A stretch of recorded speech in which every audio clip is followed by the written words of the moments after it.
सिद्धार्थनगर जिला के ढेबरुआ थाना क्षेत्र में उस समय हड़कंप मच गया जब धनोहरी के पास नहर में नहाने गए दो किशोर डूब गए। घटना में डूबने वाले दोनों किशोर झकिया गांव के निवासी बताए जा रहे हैं, जिनकी उम्र 14 वर्ष बताई जा रही है। दोनों किशोर घर से नहाने की बात कहकर निकले थे, लेकिन देर शाम तक वापस न आने पर परिजनों को चिंता हुई। ग्राम प्रधान अब्दुल्लाह बुखारी ने तुरंत पुलिस को सूचना दी, जिसके बाद पुलिस और गोताखोरों की टीम मौके पर पहुंची और रेस्क्यू ऑपरेशन शुरू किया। घटना के बाद पूरे इलाके में सनसनी फैल गई और परिजनों का रो रो कर बुरा हाल है। फिलहाल किशोरों की तलाश जारी है और प्रशासन की ओर से हर संभव मदद की जा रही है। उत्तर प्रदेश के बिजनौर जिला के सिवहारा क्षेत्र में ग्राम अमीनाबाद में आवारा पशु सहायता योजना के बावजूद आवारा पशुओं की स्थिति दयनीय बनी हुई है। सरकारी योजना के तहत बनाए जाने वाले टीन सेट अभी तक गांव में नहीं बने हैं, जिससे करीब 300 से अधिक गोद लिए हुए पशु खुले आसमान के नीचे रहने को मजबूर हैं। ग्रामवासी प्रशांत कुमार ने बताया कि सरकार ने प्रति पशु 50 रुपए प्रतिदिन चारा भत्ता देने का वादा किया था, लेकिन यह रकम 5 से 6 महीने की दर से मिलती है, जिससे ग्रामीणों को भारी कठिनाई का सामना करना पड़ता है। सुरेंद्र सिंह, मोनू सिंह, गोविंद सिंह, सोमपाल सिंह, मीनू, जय सिंह, पप्पू, कृपा देवी सिंह, ममता, यशपाल सिंह, नरेश देवी सहित ग्रामीणों ने मुख्यमंत्री पोर्टल और पत्रों के माध्यम से शिकायत की, लेकिन कोई ठोस कार्रवाई नहीं हुई। ग्रामीणों ने ग्राम प्रधान पर SC/ST एक्ट में झूठे मुकदमे की धमकी देने का भी आरोप लगाया है, जिससे लोग डर और तनाव में जी रहे हैं। बारिश के कारण जंगलों से चारा लाना भी संभव नहीं रह गया है और ग्राम सचिव व प्रधान से संपर्क करने की कोशिश बेकार साबित हो रही है, क्योंकि उन्होंने फोन तक उठाना जरूरी नहीं समझा। ग्रामीणों ने मांग किया है कि प्रत्येक पशु के लिए टीन सेट और पानी की व्यवस्था की जाए, चारा भत्ता समय पर प्रदान किया जाए, ग्राम प्रधान के धमकीपूर्ण व्यवहार की जांच हो। ग्रामीणों ने शासन प्रशासन से तत्काल हस्तक्षेप कर अस्थायी समाधान की अपील की है। क्या मामला पानी का जो आ गया गाँव में? जी, पानी तो बाढ़ से आया है, काफी बारिश हुई और बाढ़ का पानी आया और कल हमारे गांव में एक दुखद घटना हुई है। उसमें जो है ये खड़े हैं, इनके घर के 5 सदस्य थे, 2 एक ये थे, एक इनका लड़का था, एक इनकी विधवा बहू थी, एक लड़के की बहू थी। वो सारे गाड़ी पलट गई उधर रास्ते पे, पानी में कुल आ रहे थे नियार करके चारा अपना, और गाड़ी जो है पलट गई और पलटने के बाद वो पानी में डूबे। बड़ी मशक्कत के बाद कुछ गांव के व्यक्ति खड़े थे, जिन्होंने बड़ी मेहनत से इन्हें बचाया, नहीं इनका दीवा गोल हो जाता कल। और हम चाहते हैं, तो आपका क्या नाम है, कौन सा गांव है और कौन सी विधानसभा है? अमीनाबाद है, मेरा सचिन गुज्जर नाम है और जी ग्राम मीनाबाद, और ये जो विधानसभा थी नूरपुर विधानसभा में हमारा गांव पड़ता है और इसमें काफी समय से कोई कार्य जो है नहीं होया। हर बार यही होता कि इस बार पुल बनेगा, उस बार बनेगा, लेकिन यहाँ कोई सुनवाई नहीं होती। बाद में बरसात के टाइम पे बेशक यहाँ आवागमन रहता है और हर साल कोई ना कोई घटना यहाँ हो जाती है। आपका क्या मसला है, आपका मामला है? सर, मेरा नाम प्रशांत है, मैं अमीनाबाद से बोल रहा हूँ। हमारा जो बोर्ड है, विधायक साहब हैं, नूरपुर हैं। सर, हमने सहभागिता योजना के अंतर्गत 4 पशु पाल रखे हैं। कम से कम कई आदमी, 65 नाम है हमारी टीम सेट नहीं पड़ रही सरकार के द्वारा। ये पानी आ रहा है, पानी में आप बताओ हम क्या कर सके? 50 रुपये चारे के मिलते हैं हमें, हम क्या कर सके? बालकों को पाल सके इसमें 50 रुपये चारे में, यह क्या कर सकते हैं? टीम सेट डाल सकते हैं इसमें। अच्छा, कितने गौवंश हैं यहाँ जो है? जो गौवंश हमारे नाम है 65 हैं और उस पे जो कम से कम 300 के आसपास पशु बोल लिए। क्या दिक्कत आ रही पशुओं में? पशुओं में कुछ दिक्कत नहीं आ रही, बस टीम सेट की दिक्कत आ रही है। अच्छा, खुले में रहना कोई मजबूर है? जी सर, हर महीने हमें पैसे चाहिए। ये महीने 4-5 महीने रोक दें, 6 महीने रोक दें, 7 महीने रोक दें, कोई पता नहीं। अब रक्षाबंधन आ रही, पीछे 24 तारीख को भेज देते हैं, बताओ क्या करेंगे हम? रक्षाबंधन कैसे बनाएंगे? मतलब आप अपने पास से खर्च करके करते हो पैसा बाद में? हाँ, अरे हमने प्रधान जी से कही तो प्रधान जी बोले कि SC लगवा देंगे हम तुम पे, SC लगवा देंगे हम तुम। क्यों? हाँ, तो हम बोले ठीक है प्रधान जी, हमसे जो होगा हम कर लेंगे। ना तो SC लगाने के लिए क्यों बोला उन्होंने? कि हमने टीम सेट को कही थी ना उनसे, जन सूचना का अधिकार मांग रहे थे। हाँ, हमने उनके नाम की फिर ITI लगा दी सर। उत्तर प्रदेश के सिद्धार्थनगर जनपद में एक बार फिर बाबा का बुलडोजर गरजा है। अंतर्राष्ट्रीय सीमा से सटे इलाके में की गई अवैध प्लाटिंग को प्रशासन ने ध्वस्त कर दिया। शासन के निर्देश पर सीमावर्ती क्षेत्रों में अवैध निर्माणों के खिलाफ लगातार कार्रवाई जारी है।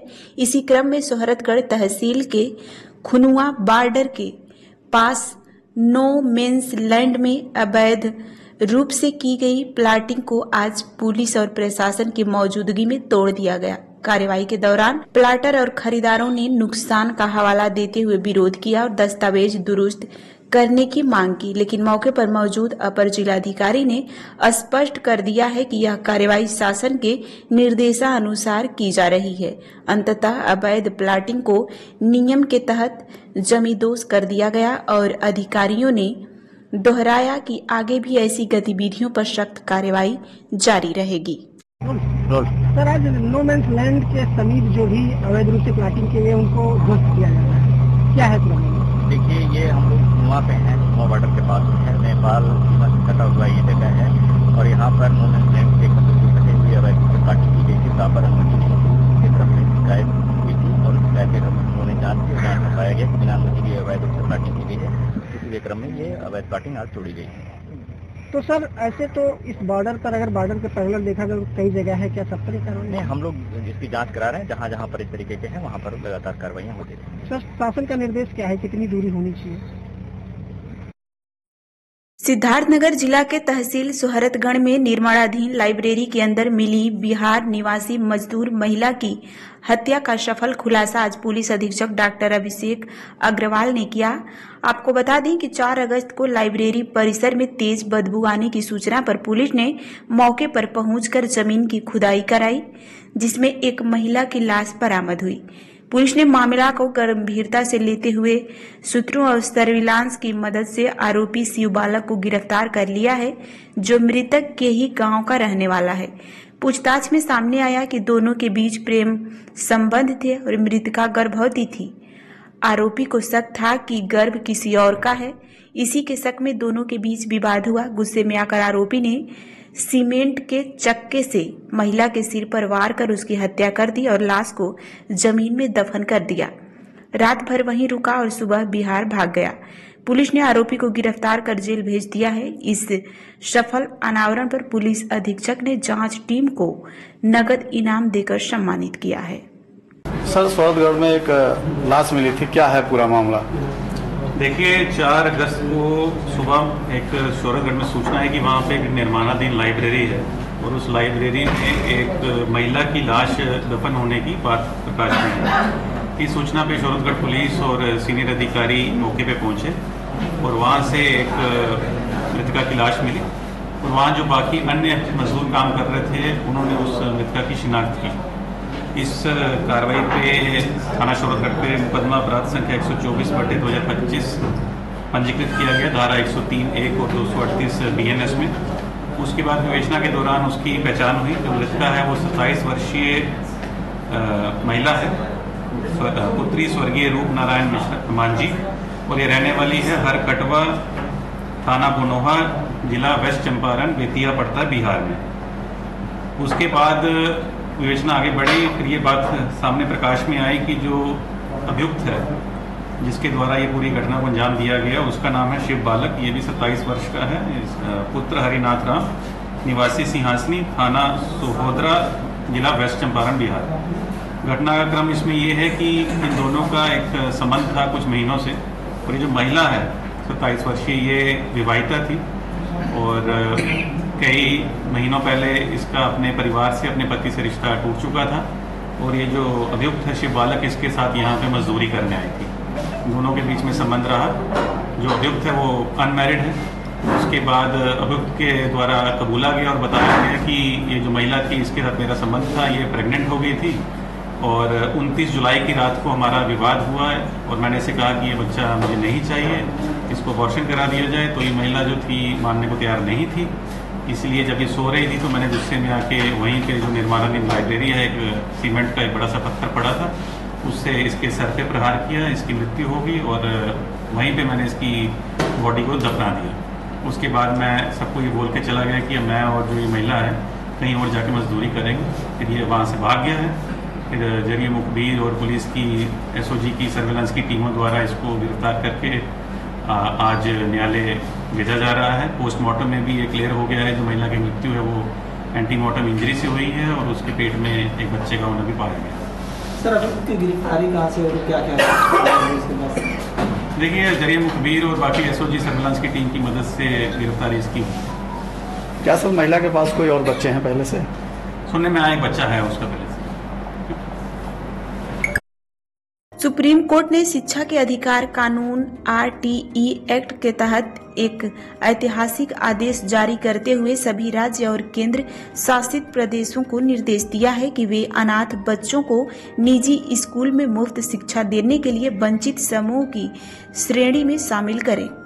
कोर्ट ने यह भी आदेश दिया है कि संविधान के अनुच्छेद 21A निःशुल्क और अनिवार्य शिक्षा का अधिकार और RTE अधिनियम की धारा 12AC के तहत सभी राज्यों को 4 सप्ताह के भीतर अधिसूचना जारी करनी होगी जिसमें अनाथ बच्चों को RTE अधिनियम की धारा 12AC के तहत वंचित समूह में शामिल किया जाए।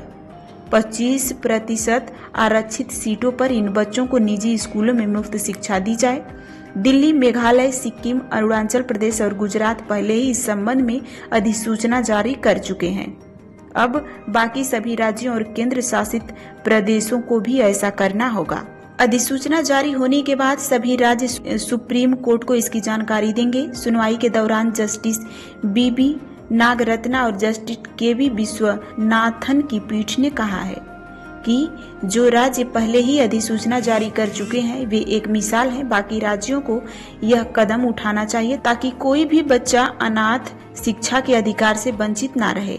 इस धारा के तहत निजी और गैर सहायता प्राप्त स्कूलों को अपनी कक्षा 1 में 25% सीटें आर्थिक रूप से कमजोर और वंचित वर्गों के लिए बच्चों के लिए आरक्षित रखनी होती है। अब सुप्रीम कोर्ट के आदेश के अनुसार अनाथ बच्चे भी इस श्रेणी में शामिल।